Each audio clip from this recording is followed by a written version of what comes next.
instructor here. We have Matt Pine, who's here from Canada, and so I'm no longer the most junior.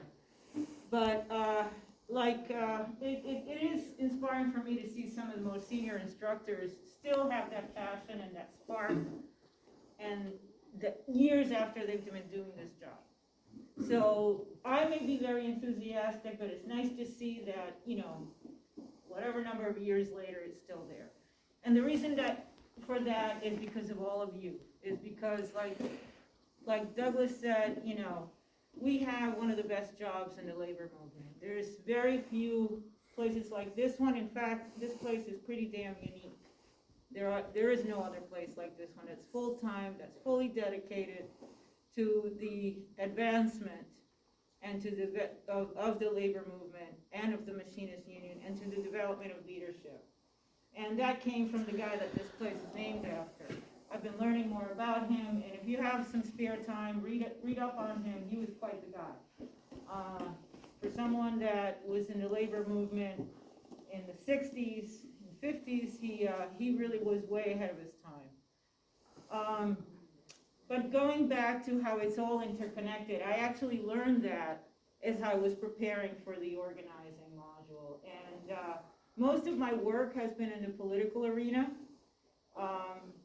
But teaching organizing made me realize how much I really like organizing.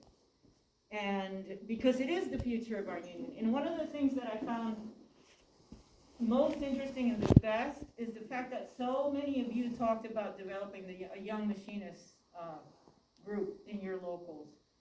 Especially now, because we've been talking about how the workforce is changing, how people are changing jobs, how people are deciding that they're not going to go and work for minimum wage in a crappy job.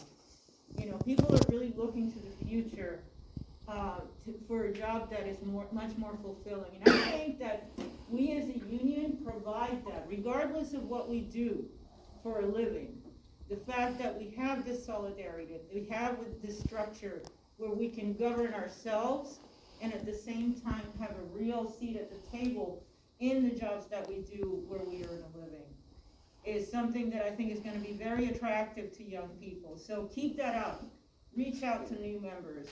Talk to people in your community. That's part of organizing too. If there are jobs available at your work site and you have family or friends that you think might be interested in coming and becoming a machinist, do that.